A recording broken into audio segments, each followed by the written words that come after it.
why are we interested in doing what we do? And I'll explain.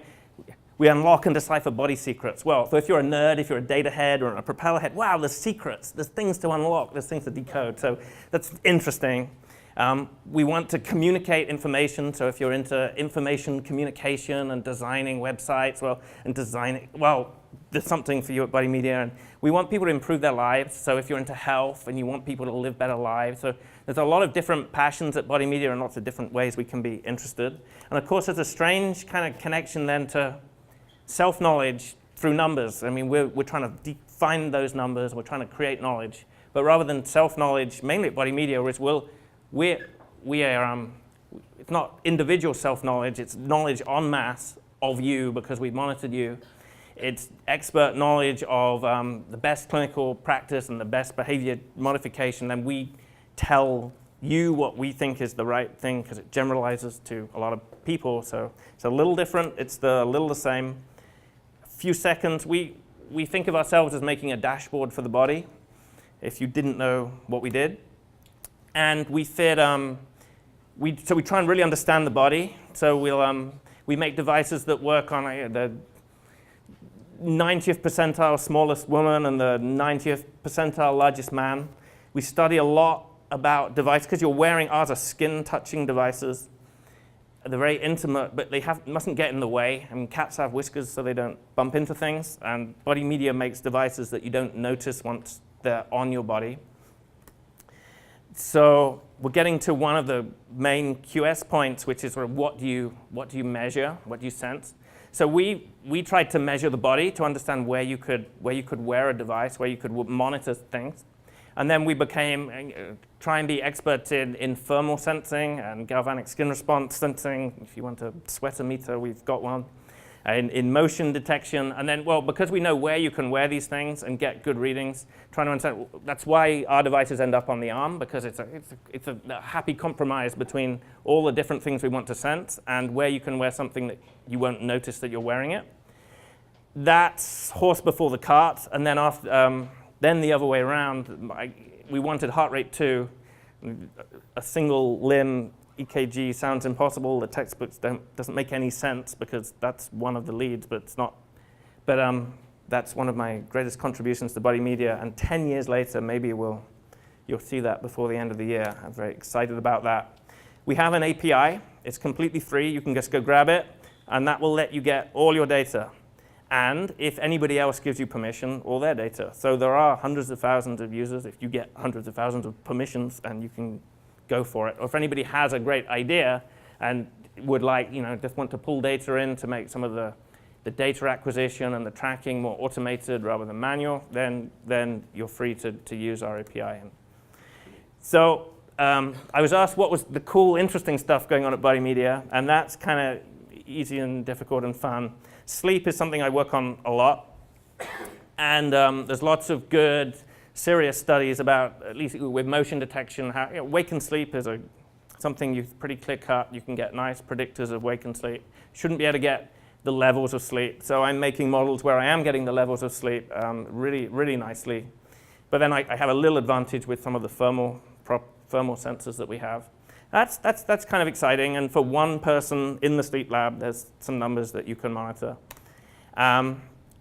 This was something the Obesity Society asked us to do, where they said the largest study they knew of in sleep, they wanted to understand the relationship between sleep and weight, and they said there was a 700-person self-reporting study where they measured how well they thought they slept, and then they took their BMI. Oh, 7,000. Okay, we'll add a zero to that. Could have added more zeros. You've got to save something every year, haven't you, to make the studies bigger. And in the end, a little bit less than 7,000 because I demanded 23-hour compliance with the device. And something terrible came out. Women get 20 minutes more sleep than men, and so nothing we can do about that. You can't modify your behavior to become a woman. I can't. So, but we learned a lot of other things, really great results, and the biggest objective study then, that, at least for women, that losing weight, you get more sleep.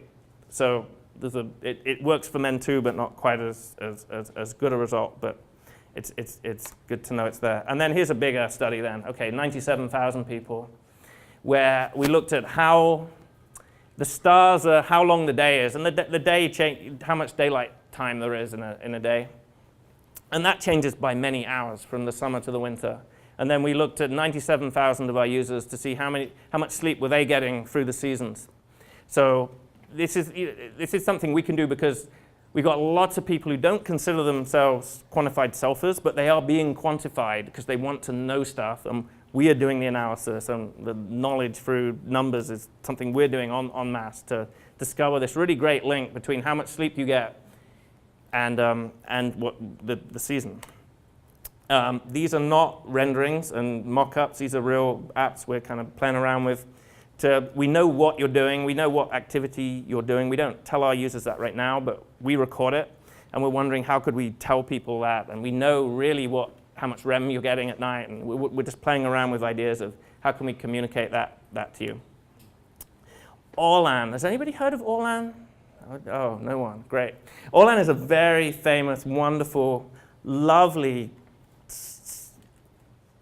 French artist who I think is one of the most ultimate quantified selfers because self-expression rather than self-knowledge, but she has defined her body as a unit of measurement. So now she can quantify the world in terms of herself. And she's been doing this since 1968. And she's also been modifying her body to match standard units of beauty. So she's given herself the chin of Botticelli's Venus. She's given herself these lumps on her head to match the Mona Lisa. She goes through a lot of surgery where she stays awake and talks through what's happening and how she's modifying her body. And so on the left, she's measured pretty much every major art gallery in the world in units of herself. And so from toe to head, and she moves around. And then she quantifies her body physically and modifies herself to and create something new. I worked with Orlan last year, absolutely fantastic. So I'm going to quantify her as she quantifies the Warhol Museum. And so she's making these measurements, and she has this great animation artist from France who did the animation, so you can watch the exhibit. You see her do it in video. You see this animation of how the musculature's moving, and then you see my rendering of the 3D motion and the heart rate. So that's the crazy fun stuff we're doing at BodyMedia. And then we're measuring her in terms of more standard units than Orlan's, in calories and heartbeats. And because we're doing an art piece, we're measuring the energy cost of living in terms of art. We've been involved with the Biggest Loser pretty much from the beginning, but through a third party, so no one ever talked about our product. This year we were very involved very directly. So because we know what you're doing, and we don't say show this to our customers, but we showed the trainers, because the trainers are only there maybe an hour a day. And so I thought, well, I did, how are you really working out the way you said? Are you using the equipment I told you to? And also equally, from the other way around, all these people lost 50% of their weight, but they all did it in very different ways. Some people, Jackson loves the elliptical, and Joe hates the elliptical. So there's lots of different routes to get to where you want to be and healthy, and we're trying to understand what routes do people take that are successful. Hey, the space station, we have that market sewn up because we're the only device up there.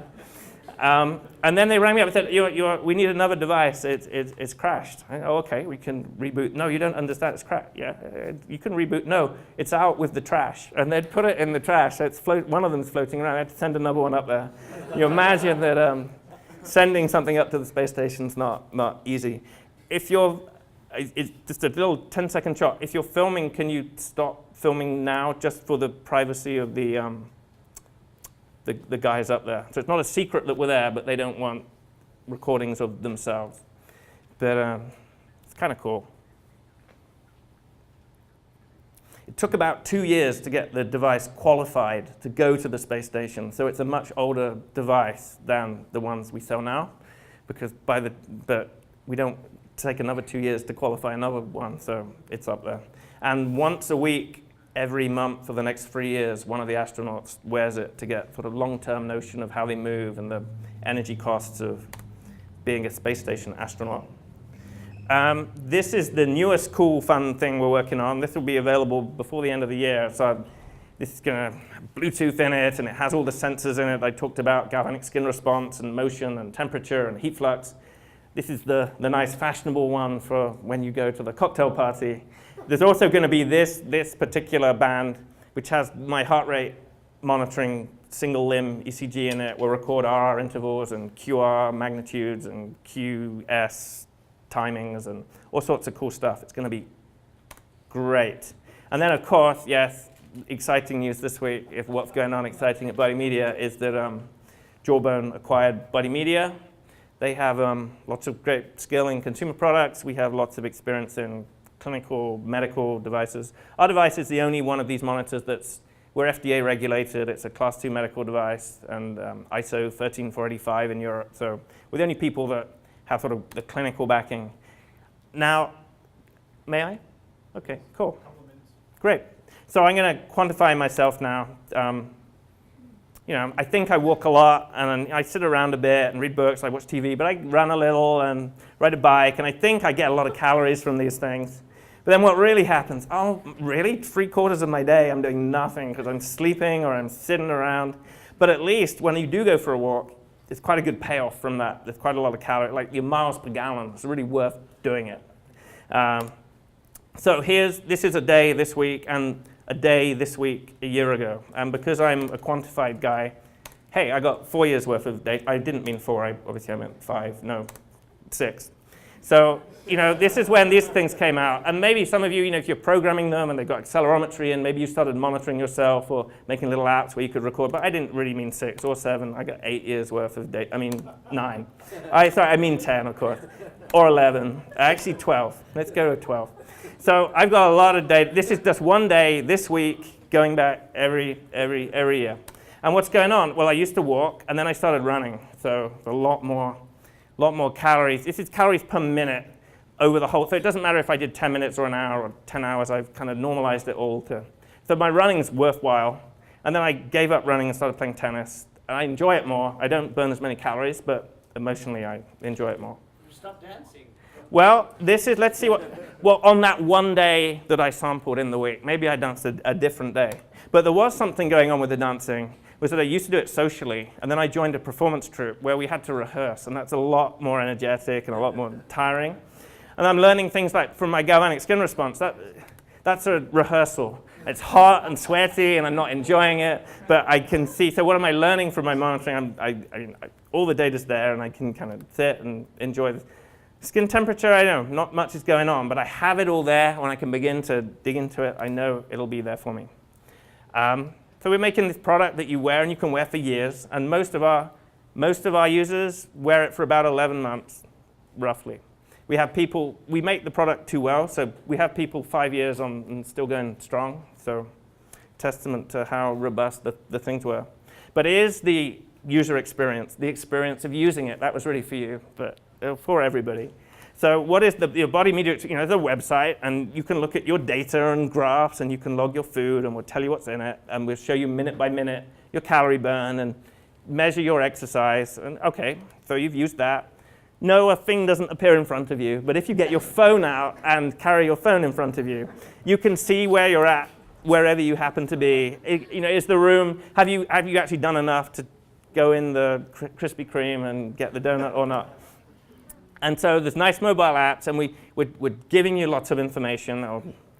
But is that the experience of using it? Is it self-knowledge through numbers? And the answer, I think, is actually, for us, is that it's not through numbers for you, or it can be, and it's free. You're free to do that. But what we do is we analyze your numbers too, so that the people who aren't QSs but come to us can still get the best medically sound national guideline advice of actionable. Oh, what time is it? It's this time, you go to bed then, you've just got enough time to do this right now. This week has been bad, but at the weekends you seem to have a bit more time. So over the week, here's what to do. Over the next 2 months, here's what to do. So we're giving people some actions right now. So if you don't want to experiment for a couple of months to see what works for you, but you'd like to know nationally what's standardly recommended for you, we'll go tell you. And because we're a medical device, we've got lots of clinical. You were asking, does the data prove that you can change your behavior?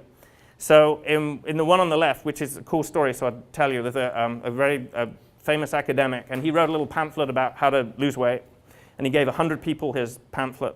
And he gave 100 people the pamphlet and the armband. And then he signed up 100 people to Jenny Craig, and he signed another 100 up to Jenny Craig, and he gave them the armband. And in every case, everybody lost weight, but if they had the armband, they all lost twice as much weight.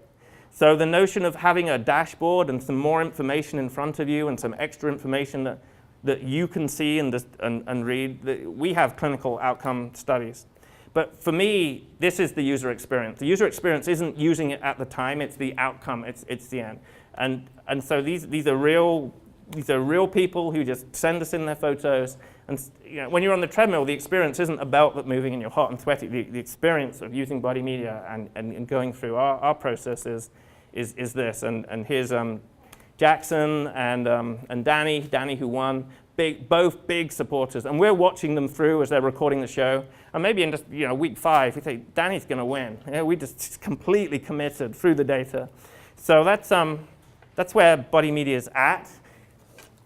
We're doing exciting things. We're making a little disposable kind of stick it on, forget about it for a week, waterproof Band-Aid kind of guy. We're going to make something beautiful.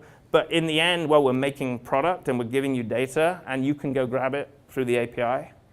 The end result for us is that people are healthier and happier and more energetic, and that's us.